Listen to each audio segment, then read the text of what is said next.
اعوذ باللہ من الشیطان الرجیم، بسم اللہ الرحمن الرحیم۔ Online lectures by Qasim bin Sajjad کے ساتھ آپ کی خدمت میں حاضر۔ آج کا ہمارا ٹاپک بہت ہی اہم ہے اور وہ ایک دفعہ جو تعزیرات پاکستان میں کافی سارے لوگوں کے لیے مسئلہ پیدا کرتا ہے، اور جن لوگوں کے ساتھ فراڈ ہوتا ہے یا ان کی کوئی چیز خود بد کر دیتا ہے، تو وہ دفعہ 406 ہے۔ اور 406 کی اکثر ایف آئی آر غلط طریقے سے ہو جاتی ہیں، تھوڑا سا معاملہ خراب ہو جاتا ہے اور لوگوں کو اپنے حقوق حاصل کرنے کے لیے دشواری آتی ہے۔ تو اس وجہ سے یہ ویڈیو آپ کی خدمت میں پیش کر رہے ہیں کہ دفعہ 406 کس طرح آپ نے ایف آئی آر کرانی ہے اور کس طرح آپ نے اس کو لے کر آگے چلنا ہے۔ اس سے پہلے ہم اپنا لیکچر سٹارٹ کریں تو آپ سے گزارش ہے کہ اگر آپ نے چینل سبسکرائب نہیں فرمایا تو اس چینل کو سبسکرائب کر لیں تاکہ تمام ویڈیوز آپ تک آسانی سے پہنچ سکیں۔ بیل آئیکن کو کلک کیجئے گا اور دوستوں کو شیئر بھی فرمائیے گا۔ 406 جو دفعہ ہے تعزیرات پاکستان 1860 میں، اس میں کرمنل بریچ آف ٹرسٹ ہے، جس کو اردو میں خیانت مجرمانہ کہا جاتا ہے، جو میری نظر میں غلط ترجمہ ہے اور جس کی وجہ سے آپ ایف آئی آر صحیح نہیں کرا سکتے۔ اور خیانت کیونکہ ہوتی ہے، امانت میں خیانت ہوتی ہے، تو امانت لفظ انٹرسٹمنٹ سے بنا ہے۔ انٹرسٹمنٹ جو ہے کسی چیز کو کوئی چیز دینا، وہ انٹرسٹمنٹ ہے، ضروری نہیں کہ وہ امانت ہو۔ اور اس صورت میں انٹرسٹمنٹ جو ہوتی ہے وہ غلط طریقے سے انٹرپریٹ ہو جاتی ہے۔ تو دفعہ 405 میں اس کی ڈیفینیشن ہے، تھوڑا سا ٹائم لگے گا لیکن آپ کو اس کا سمجھ آ جائے گی۔ جتنے بھی دوست کاروباری حضرات خاص طور پر، اور جتنے بھی دوست جن کے معاملات پیسے دے کر پھر ان کو نہیں ملتے اور کاروبار میں فراڈ ہو جاتا ہے، تو اس دفعے کو غور سے سنیں اور پھر آپ کے یہ مسئلے حل ہو جائیں گے۔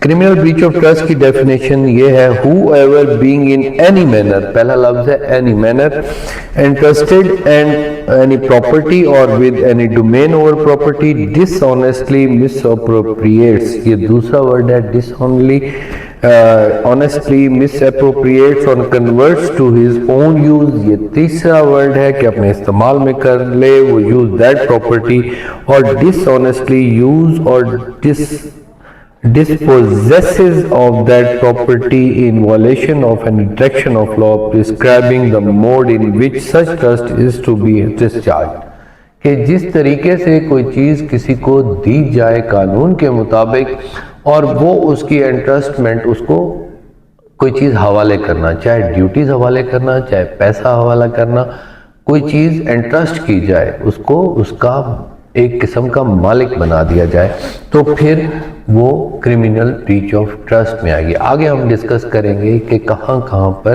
یہ انٹرسٹمنٹ آتی ہے، یہ فراڈ ہے، یہ چیٹنگ ہے، یا کیسے کیسے یہ معاملات ہیں۔ اس کی 4 ایکسپلینیشنز ہیں۔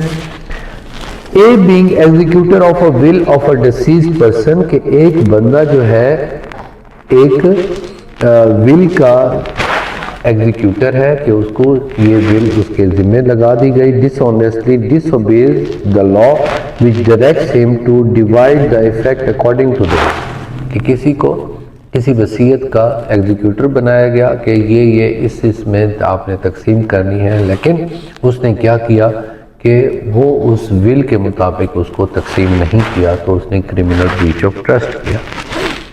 A is the warehouse keeper Z going on a journey entrust his furniture to A، اب Z ایک شخص کو A کو اپنا فرنیچر دے جاتا ہے under a contract and it shall be returned on payment of a stipulated sum for warehouse room۔ A dishonestly sells that، اب Z نے جاتے ہوئے اپنا فرنیچر A کو دے دیا اور A نے اسے اپنے استعمال میں کر لیا، تو یہ کرمنل بریچ آف ٹرسٹ ہے۔ A residing in Dhaka is agent of Z resides in Lahore، کہ A ڈھاکہ میں رہتا ہے اور Z جو ہے وہ لاہور میں رہتا ہے۔ There is an express or implied contract between A and Z that all sum remitted by Z to A shall be invested by A according to Z's direction، کہ ان کا آپس میں معاہدہ تھا کہ A جو بھی زمین آئے گی یا جو بھی پیسہ آئے گا وہ Z کی ڈائریکشن پر آگے انویسٹ کرے گا۔ Z remits a lakh of rupees to A,